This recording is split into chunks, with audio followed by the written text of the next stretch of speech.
Ya, selamat pagi para siswa. Kembali lagi kita masuk dalam materi selanjutnya, yaitu kemampuan yang harus dimiliki seorang entrepreneur atau kemampuan yang diperlukan dalam entrepreneurship. Ada beberapa kemampuan yang harus kita miliki. Yang pertama adalah mampu mengatasi masalah mental, gitu ya, dan juga kecerdasan spiritual. Kenapa kita harus mengatasi masalah mental? Ketika kita mengalami kerugian atau kita mengalami kegagalan, kita bisa mengelola mental diri kita masing-masing. Dan juga kita mampu berpikir positif, gitu ya. Ketika menghadapi masalah gitu ya, masalah datang bertubi-tubi, kita mampu berpikir positif gitu ya. Nah, yang ketiga kita mampu mencari rekan kerja ya. Rekan kerja tentu yang rekan kerja yang bersinergi gitu ya. Jangan sampai rekan kerja kita itu justru membuat kita jatuh bangun gitu ya. Nah, carilah rekan kerja yang sama-sama punya visi yang sama gitu ya. Dan berikutnya kita mampu merumuskan visi dan misi serta tujuan usaha. Di kelas 10 kita sudah belajar apa itu visi, kita sudah belajar apa itu misi gitu ya. Nah, sekarang kita bagaimana merumuskan visi itu kita tuangkan dalam bisnis kita. Yang berikutnya adalah mampu memotivasi diri. Jadi ketika kita mengalami kegagalan tadi, kita mengalami kerugian tadi, kita bisa mampu memotivasi diri kita untuk bangkit gitu ya. Berikutnya mampu berinovasi. Nah, ini harus dilakukan ya, harus diperlukan oleh seorang entrepreneur, berinovasi. Jadi kalau misalkan kita tidak berinovasi, kita terus-menerus hanya memproduksi produk yang sama gitu ya, maka cepat atau lambat gitu ya pesaing kita akan mengejar gitu ya. Kalau Samsung dengan iPhone gitu ya, mereka terus berinovasi, mengeluarkan produk baru yang lagi gitu ya. Tidak lama-lama mereka saling beradu gitu ya. Mereka berinovasi. Tapi kalau misalkan salah satu di antara mereka berhenti atau stuck gitu ya. Oleh karena itu, yang stuck ini akan justru ketinggalan ya. Yang terakhir adalah mampu mengatur waktu kerja. Oke. Nah, itu kemampuan. Nah, sekarang apa sih tujuan entrepreneurship? Apa sih tujuan dari ilmu entrepreneurship? Yang pertama adalah mempersiapkan bekal masa depan kita. Agar apa? Menjadi terampil gitu ya. Ketika kita memiliki kecakapan juga bisa berkarir di bidang apapun gitu ya. Ketika kamu walaupun kita kerja gitu ya, kamu juga punya mental seorang entrepreneur. Ya. Yang ketiga memberikan ilmu untuk bertahan hidup dan mencari nafkah bila kita terkena PHK. Ingat baik-baik ketika kamu nanti suatu saat nanti kalau kalian di PHK gitu ya. Satu-satunya ilmu yang bisa bertahan hidup adalah entrepreneurship. Kalau kamu lihat gitu ya waktu bulan Maret kemarin gitu ya banyak yang dirumahkan gitu ya. Apa yang mereka lakukan? Justru mereka kreativitas mereka muncul, mereka pada jualan gitu ya. Jualan bikin kue ya kan, bikin roti, mereka jual melalui secara online gitu ya. Nah, bagaimana tujuan berikutnya? Memajukan perekonomian Indonesia dan menjadi lokomotif serta kemakmuran bangsa Indonesia itu penting. Ya tujuan entrepreneurship. Ya memajukan perekonomian Indonesia supaya ekonomi di Indonesia itu stabil. Banyak jiwa-jiwa entrepreneur, banyak pengusaha-pengusaha muda muncul untuk apa? Membangun Indonesia lebih baik, ya. Dan berikutnya meningkatkan pendapatan keluarga tentu, gitu ya. Bahkan daerah. Terakhir, membuat kita berprestasi di sekolah. Jadi kalau kamu menerapkan entrepreneurship, maka kamu pasti akan berprestasi di sekolah. Itulah tujuan dari entrepreneurship, ya. Kemudian kita akan masuk ke dalam sikap dan perilaku. Jadi kita akan pelajari dulu sikap dulu ya entrepreneur. Apa sih sikap entrepreneur? Yaitu respon, ya. Cara kita berpandang, pola pikir kita seorang ya terhadap hal-hal yang dihadapi itu sikap, ya. Tentunya apa yang dimiliki oleh seorang entrepreneur, sikap seperti apa yang kita harus miliki? Rasa takut, ya, menghadapi cobaan, kritikan, saran, ya, tekanan-tekanan atau hambatan-hambatan dalam menjalankan sebuah bisnis. Jadi sikap entrepreneur adalah respon, cara pandang atau pola pikir seorang entrepreneur terhadap apa yang dihadapinya. Apa yang dihadapinya? Seperti rasa takut, gitu ya, mengalami resiko, kesulitan, cobaan, kritikan, saran, tekanan, dan hambatan dalam menjalankan bisnis. Itu yang dimaksud dengan sikap entrepreneur. Ya, kalau perilaku apa? Kalau perilaku entrepreneur definisinya adalah langkah atau tindakan yang dilakukan. Ya, kalau tadi sikap, ya responnya, caranya berpikir. Responnya bagaimana? Bagaimana dia bersikap?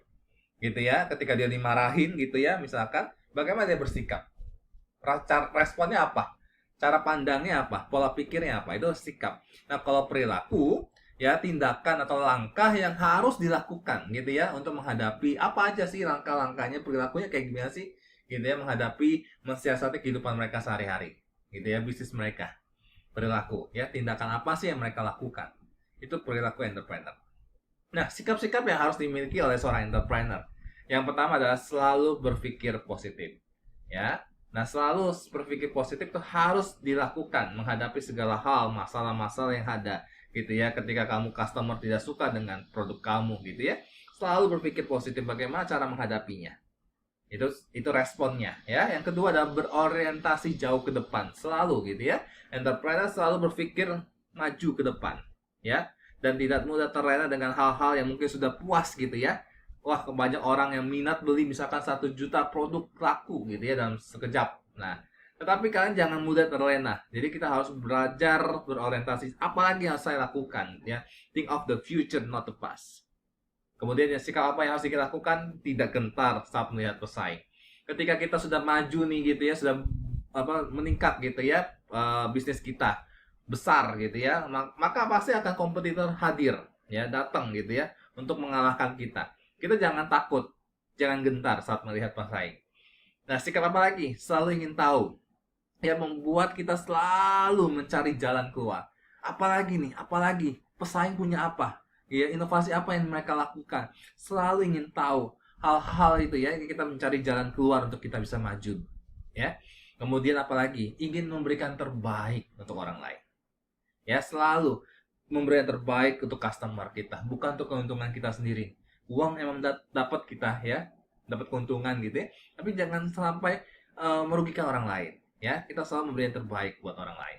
Apalagi sikapnya penuh semangat dan berjuang keras ya, sehingga menimbulkan pengaruh yang baik untuk lingkungan sekeliling kita. Semangat ya, berjuang keras yang harus kita miliki.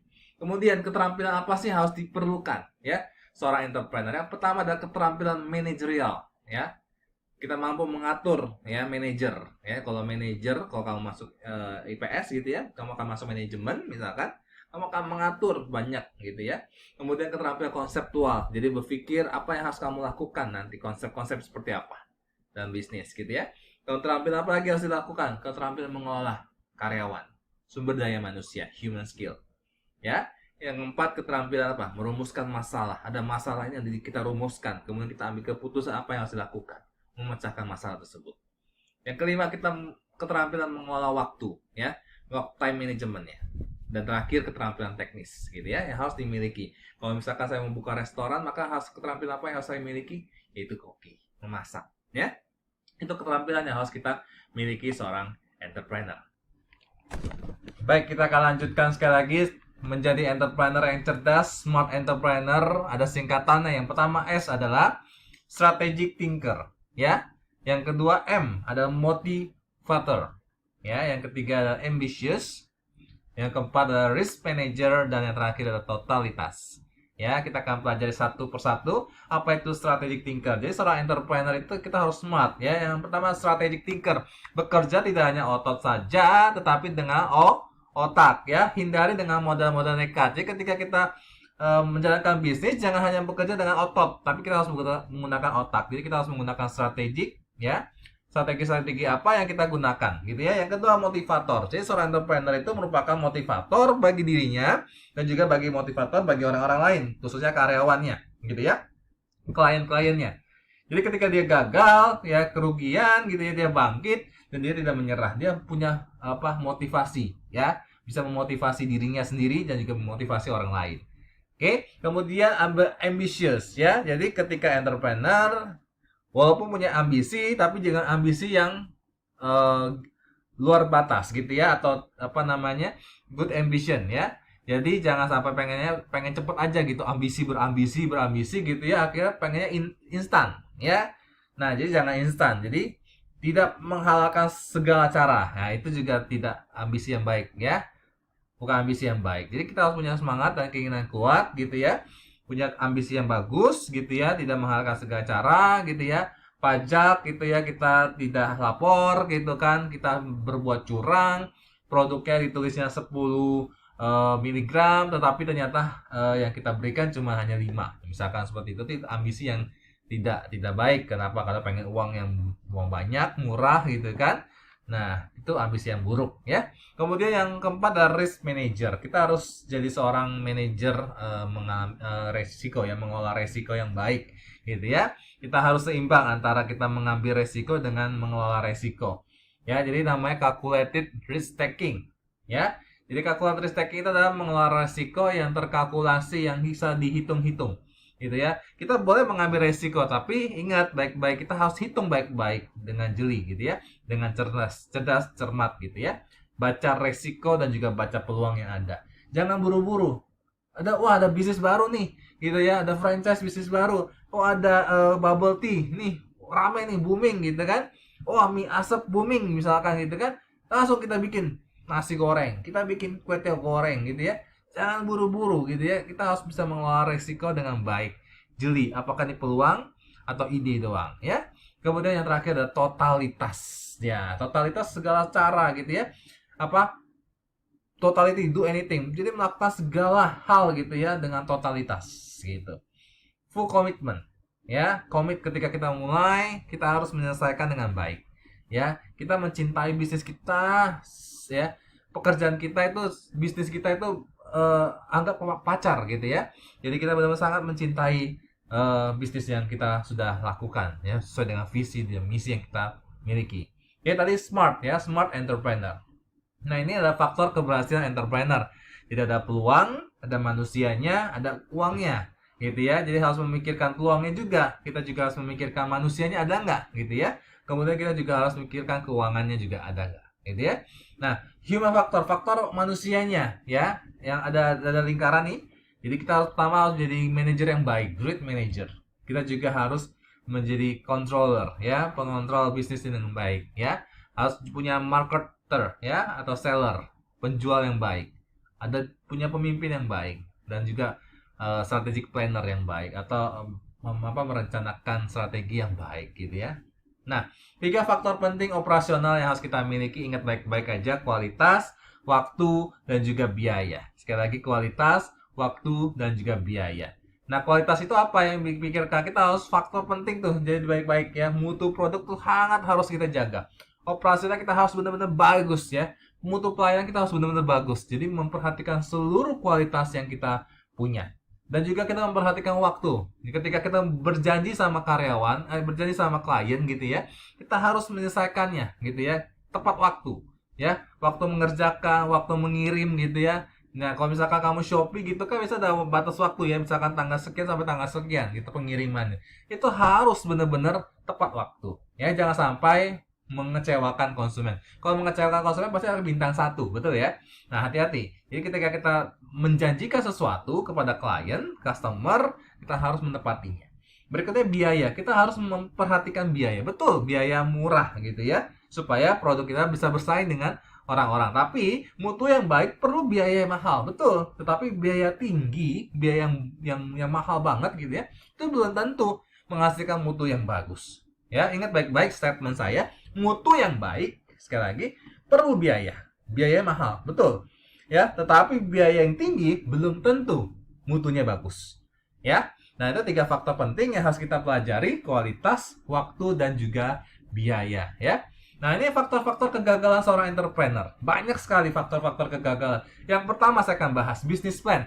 Jadi kalau entrepreneur gagal itu karena apa? Dia tidak merencanakan bisnisnya dengan baik. Ya, dia tidak menulis bisnisnya apa, visi misinya, jangka panjangnya apa, ya, keuangannya seperti apa. Dia tidak menulis bisnisnya, dia tidak bikin bisnis plan-nya. Nah, kemudian dia education, ya, bisa latar belakangnya tidak bagus, gitu ya. Misalkan dia mungkin bukan background-nya, ya, bisa aja jadi kegagalan entrepreneur. Dia pengen bisnis makanan gitu ya, bisnis restoran, tapi ini bukan background, dia nggak bisa masak gitu ya, backgroundnya bukan isi di sana ya. Jadi itu bisa menjadi faktor kegagalan. Lokasi juga sama. Ketika kamu pengen mulai bisnis gitu ya, kamu mulai bisnisnya misalkan bikin restoran, tapi yang kamu tidak tepat dari tengah-tengah, misalkan daerah pemukiman ya, daerah pemukiman bukan penduduk ya, tapi pemukiman apa namanya tuh? Apa namanya? Pemakaman. Nah, itu tidak tepat. Oke? Jadi kita harus punya spesialis person, kunci ya, orang kunci kita, koki kita misalkan ya, kita bikin restoran gitu kan. Kunci koki kita itu harus benar-benar kita pelihara. Maksudnya begini, harus benar-benar kita kasih yang terbaik buat koki kita. Kenapa? Karena dia bukan spesialis person di restoran kita. Orang tuh nyari makanan yang enak tuh karena koki kita.